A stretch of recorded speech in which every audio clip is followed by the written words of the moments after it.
अब चलते हैं वर्ग में। तो चलिए पहले वर्ग का फिगर बना लेते हैं।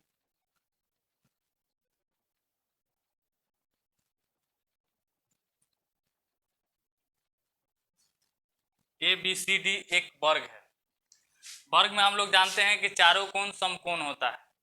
चारों कोण क्या होता है? समकोण होता है। इसमें सभी भुजाओं की माप क्या होगा? बराबर होगा। तो सभी भुजाओं की माप, तो इसका जो है कि माप चलिए ले लेते हैं ए, इसका भी ए, इसका भी ए और इसका भी ए ही ले लेते हैं, क्योंकि सभी भुजा क्या है? आपस में बराबर है।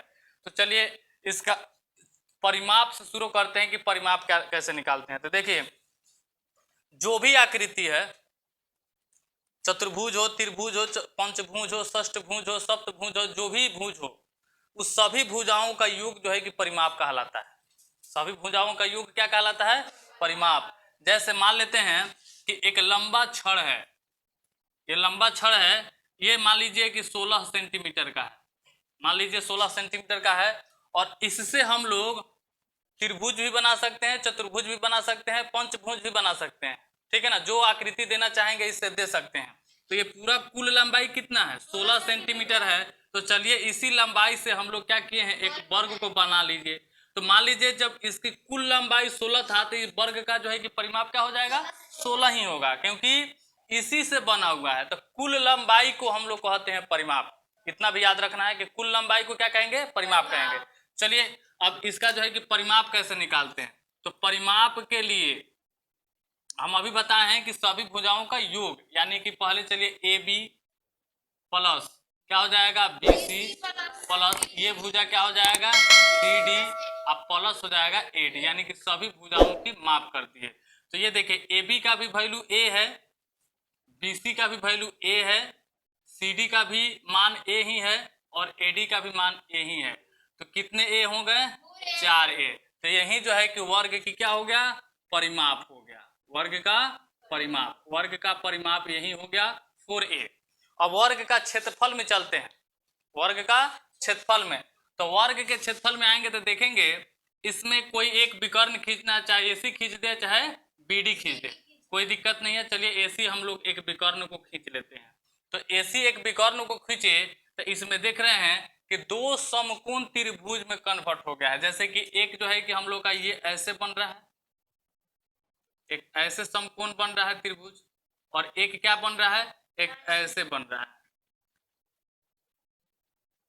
एक हम लोग का ऐसे, यानी कि दो समकोण त्रिभुजों में कन्वर्ट हो गया।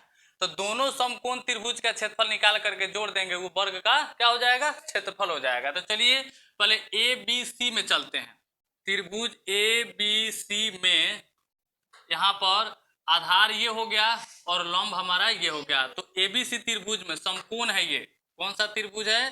समकोण। तो समकोण त्रिभुज का क्षेत्रफल हम लोग जानते हैं कि 1/2 आधार गुने ऊंचाई होता है, आधार गुने ऊंचाई। तो यहाँ पर ध्यान देंगे 1/2 गुने आधार हम लोग का क्या है? ए ही है। अच्छा, ऊंचाई क्या है हम लोग का? ए ही है। तो हो जाएगा a²/2 हो जाएगा। तो चलिए ए बी सी का हम लोग निकाले। अब ए डी सी का निकालेंगे, क्योंकि इसका निकाल दिए, अब इसका हम लोग को बाकी है। तो अब लिखेंगे फिर समकोण त्रिभुज एडीसी में, एडीसी में इसका क्षेत्रफल होगा वही 1/2 आधार गुने क्या हो जाएगा? ऊंचाई हो जाएगा। चलिए तो 1/2 आधार इसमें भी देख रहे हैं तो क्या हो? ए है, ऊंचाई भी देख रहे हैं तो ए है, तो ये भी हो जाएगा a²/2। अब निकालेंगे वर्ग ए बी सी डी का क्षेत्रफल निकालेंगे तो क्या हो जाएगा? दोनों को हम लोग को जोड़ना पड़ेगा, यानी ये भी और ये भी। तो a²/2 आप प्लस हो जाएगा a²/2, बटा का जोड़ करेंगे तो a² प्लस हो जाएगा a², यानी कि हो जाएगा 2a² हो जाएगा 2। ठीक है, यानी कि 2 और 2 कट जाएगा तो बचेगा क्या चीज? a² ही बचेगा, यानी कि जिसको हम लोग कहते हैं भुजा गुने भुजा कहते हैं।